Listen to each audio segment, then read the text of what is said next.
Good morning dear friends, आप सभी का सुबह की चाय के साथ 10 इम्पॉर्टेंट करंट अफेयर सेशन में स्वागत है। आज डेट है 14 अगस्त 2021। तो चलिए आज के सभी इम्पॉर्टेंट करंट अफेयर्स देख लेते हैं। पहला प्रश्न है, ब्रिटिश कंपनी हाउस फ्रेश द्वारा तैयार की गई रिपोर्ट के अनुसार वर्ष 2020 में दुनिया भर में सबसे प्रदूषित देश कौन सा था। तो हाल ही में ब्रिटिश कंपनी हाउस फ्रेश के द्वारा रिपोर्ट जारी की गई जिसमें दुनिया भर के सबसे प्रदूषित देशों और शहरों को सूचीबद्ध किया गया है। इस सूची में पहले स्थान पर रखा गया है बांग्लादेश को, यानी बांग्लादेश वर्ष 2020 में दुनिया भर में सबसे प्रदूषित देश है। दूसरे स्थान पर रखा गया है पाकिस्तान को और तीसरे स्थान पर रखा गया है प्यारे भारत को। क्लियर हो गया। अब शहरों की बात करते हैं तो शहरों में सबसे पहले स्थान पर रखा गया है चीन के झिंजियांग प्रांत के होतन शहर को, यानी दुनिया भर का सबसे प्रदूषित शहर कौन है? होतन शहर है। दूसरे नंबर पर रखा गया है उत्तर प्रदेश के गाजियाबाद शहर को। क्लियर हो गया। अगला प्रश्न देखते हैं।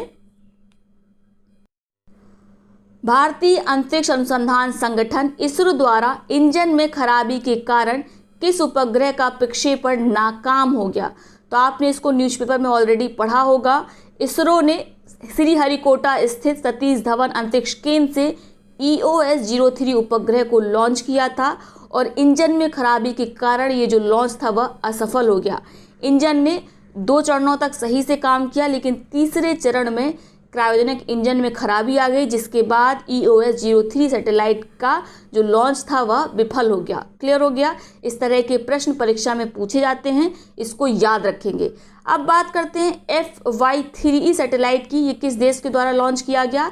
तो आपको याद होगा, हमने मई या जून में ये करंट अफेयर पढ़ाया था। FY-3E सैटेलाइट लॉन्च किया गया है चाइना के द्वारा। किससे संबंधित है? मौसम विज्ञान से संबंधित है। ठीक है, मौसम की जानकारी एकत्रित करेगा, मौसम के प्रति अनुमान लगाने में वैज्ञानिकों की मदद करेगा। अगला प्रश्न है, एयर इंडिया की किस पायलट को संयुक्त राष्ट्र में महिला प्रवक्ता के रूप में नियुक्त किया गया है? तो ये है एयर इंडिया की पायलट जिनका नाम है कैप्टन जोया अग्रवाल, जो कि संयुक्त राष्ट्र में महिला प्रवक्ता के रूप में नामित हुई हैं। ठीक है, किसके तहत नामित हुई हैं? तो नोट करेंगे, जनरेशन इक्वालिटी के तहत ये संयुक्त राष्ट्र में प्रवक्ता नियुक्त हुई हैं, यानी किसकी वकालत करेंगी? जनरेशन इक्वालिटी की। क्लियर हो गया। नाम याद रखेंगे, captain Zoya Agarwal most important है। उसके साथ ही आपको रेबेका ग्रिम्सन का भी नाम याद होगा, ये भी काफ़ी चर्चा में थी। ये कौन है? ये अंकटाड में नियुक्त होने वाली, नामित होने वाली पहली महिला सेक्रेटरी जनरल है। तो ये भी बहुत इंपॉर्टेंट है। अंकटाड में नामित होने वाली पहली महिला सेक्रेटरी का नाम क्या है? तो इनका नाम है रेबेका ग्रिम्सन। ठीक है, सेक्रेटरी जनरल के पद पर ये नामित हुई हैं। अगला प्रश्न है, इंग्लैंड का कौन सा बॉलर टेस्ट क्रिकेट में 35,000 गेंद फेंकने वाला दुनिया का पहला तेज गेंदबाज बन गया है? तो ये है जेम्स एंडरसन, जिन्होंने टेस्ट क्रिकेट में 35,000 गेंद फेंक कर दुनिया के पहले गेंदबाज बनने का सम्मान हासिल किया है। ठीक है, हाल ही में आप जानते हैं भारत और इंग्लैंड का टेस्ट मैच चल रहा था और दूसरे टेस्ट मैच में उन्होंने यह उपलब्धि हासिल की है। ओवरऑल में पहले स्थान पर कौन है? तो ओवरऑल में पहले स्थान पर है सबसे अधिक बॉल फेंकने के क्षेत्र में ये हैं श्रीलंका के मुथैया मुरलीधरन, इन्होंने 44,000 से भी ज़्यादा गेंदें फेंकी हैं। दूसरे नंबर पर भारत के बॉलर आते हैं, वे कौन है? अनिल कुंबले। तो ओवरऑल में पहले नंबर पर मुथैया हैं, जबकि टेस्ट क्रिकेट में 35,000 से ज़्यादा गेंद फेंकने वाले दुनिया के पहले तेज गेंदबाज बने हैं जेम्स एंडरसन। अगला प्रश्न है, विश्व अंगदान दिवस यानी वर्ल्ड ऑर्गन डोनेशन डे कब मनाया जाता है? तो वर्ल्ड ऑर्गन डोनेशन डे प्रत्येक वर्ष मनाया जाता है 13 अगस्त को। इसको भी इम्पोर्टेंट टिक कर लीजिए। ठीक है, इसका उद्देश्य क्या है? इसका उद्देश्य है लोगों को अंगदान के लिए, ऑर्गन डोनेशन के लिए जागरूक करना, ताकि वे मृत्यु के बाद स्वेच्छा से अपने ऑर्गन्स को, अंगों को दान कर सके। ठीक है, अगर बात करें पहला अंग प्रत्यारोपण कब हुआ था, तो आपका उत्तर होगा 1954 में। ठीक है, इसके साथ याद रखेंगे 1990 में किडनी ट्रांसप्लांट किया गया था डॉक्टर जोसेफ मरे के द्वारा। ठीक है, और इन्हें इसके लिए मेडिसिन क्षेत्र में नोबेल प्राइज से सम्मानित किया गया था किडनी ट्रांसप्लांट के लिए। अगला प्रश्न है, स्काईट्रैक्स की शीर्ष 100 हवाई अड्डों की सूची में कितने भारतीय हवाई अड्डे शामिल हैं? तो कुल भारतीय हवाई अड्डे 4 शामिल हैं। ये लिस्ट दी रखी है, आप चाहें तो नोट कर लें। पहले नंबर पर जो शीर्ष स्थान मिला है वो किसे मिला है? दिल्ली हवाई अड्डे को, इंदिरा गांधी हवाई अड्डे को। और आपको याद होगा एक दिन पहले ही मैंने आपको पढ़ाया था कि स्काईट्रैक्स द्वारा दिल्ली का जो हवाई अड्डा है उसे कोविड-19 मेजर्स अपनाने के लिए दुनिया भर में उत्कृष्टता अवार्ड से सम्मानित किया गया, यानी बेस्ट इसको अवार्ड दिया गया है। दूसरा हवाई अड्डा कौन सा है? हैदराबाद। तीसरे नंबर पर है मुंबई और चौथे नंबर पर है बेंगलुरु हवाई अड्डा। ठीक है, ये इनकी ग्लोबल रैंकिंग दे रखी है और भारतीय रैंक पहली, दूसरी, तीसरी और चौथी हो जाएगी। क्लियर?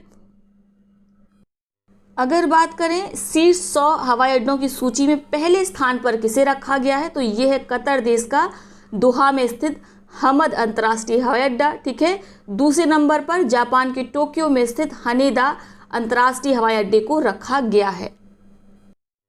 तो याद रखेंगे। अब अगला प्रश्न देखते हैं। स्वच्छ सर्वेक्षण 2021 के तहत देश के पहले वाटर प्लस प्रमाणित शहर के रूप में किसे घोषित किया गया है? तो वाटर प्लस का सर्टिफिकेशन दिया गया है मध्य प्रदेश के शहर इंदौर को। ये सबसे क्लीनेस्ट सिटी भी है। ठीक है, और इसे वाटर प्लस का सर्टिफिकेशन दिया गया। इस सर्टिफिकेशन से तात्पर्य है कि इंदौर में जो सीवरेज पानी है उसे डायरेक्ट नदी या नालों में नहीं मिलाया जाता, बल्कि उसे पहले ट्रीट किया जाता है, उसके ट्रीटमेंट के पश्चात ही उसे नदी और नालों में मिलाया जाता है। ठीक है, इसके लिए सरकार ने भी काफ़ी प्रयत्न किए हैं। ठीक है, मध्य प्रदेश सरकार ने, लेकिन लोगों ने पर्सनल लेवल पर, व्यक्तिगत लेवल पर बहुत ज़्यादा प्रयास किए। 5600 से अधिक लोग हैं जिन्होंने स्वयं के खर्चे पर ट्रीटमेंट प्लांट को लगवाया है, ताकि जो सीवरेज का पानी है वह डायरेक्ट नदी नालों में ना मिले। ठीक है, ट्रीटमेंट के बाद ही मिले। और इसी प्रकार के प्रयास प्रत्येक शहर को करने चाहिए।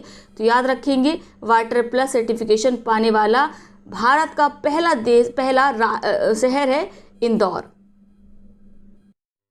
अगला प्रश्न है, जम्मू कश्मीर में बंगस आवाम मेला का उद्घाटन किसने किया? तो ये है मोस्ट इम्पॉर्टेंट। बंगस आवाम मेले का आयोजन किया जाता है जब 370 आर्टिकल रिपील हुआ था, तो उसकी रिपील की वर्षगांठ मनाई जाती है। ठीक है, पिछली बार इसे पहली बार मनाया गया था पिछले वर्ष, इस बार इसे दोबारा मनाया गया है और हाल ही में इसका उद्घाटन किया गया है LG मनोज सिन्हा के द्वारा। तो ये एक प्रकार का बिल्कुल नया मेला है, चर्चा में भी रहा है। ठीक है, न्यूज़ में काफ़ी ज़्यादा कवर हुआ था।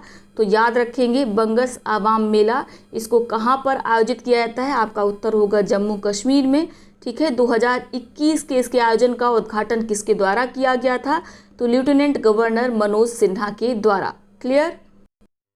अगला प्रश्न है, भारत में अरबपतियों की संख्या 141 से घटकर वर्ष 2020-21 में कितनी हो गई है? तो जो टैक्स कलेक्शन होता है उसके आधार पर, जो ITR होता है उसके आधार पर निर्मला सीतारमण ने रिपोर्ट जारी की। उन्होंने बताया कि 2020-21 में जो अरबपति उनकी संख्या में गिरावट आई है वो कितनी है? वह है 136, जबकि 2019-20 में संख्या कितनी थी? 141 थी। तो 141 से गिरकर यह 136 हो गई है। याद रखेंगे, हो सकता है पूछा जाए। आपको याद रखना, ये रिपोर्ट किसके द्वारा जारी की गई? वित्त मंत्री निर्मला सीतारमण के द्वारा। तो ये हो गए आज के सभी इंपॉर्टेंट करंट अफेयर्स। अब देखते हैं आज के उन प्रश्नों को जिनका जवाब आपको कमेंट बॉक्स में देना है। दोनों प्रश्नों का जवाब एक ही कमेंट बॉक्स में करेंगे। जिसका जवाब सबसे पहले सही सटीक आएगा उसके कमेंट को पिन किया जाएगा, साथ में उसका नाम अगले वीडियो में लिया जाएगा। पहला प्रश्न क्या है? शहरी क्षेत्र में वन संसाधन अधिकारों को मान्यता देने वाला पहला राज्य कौन बना है?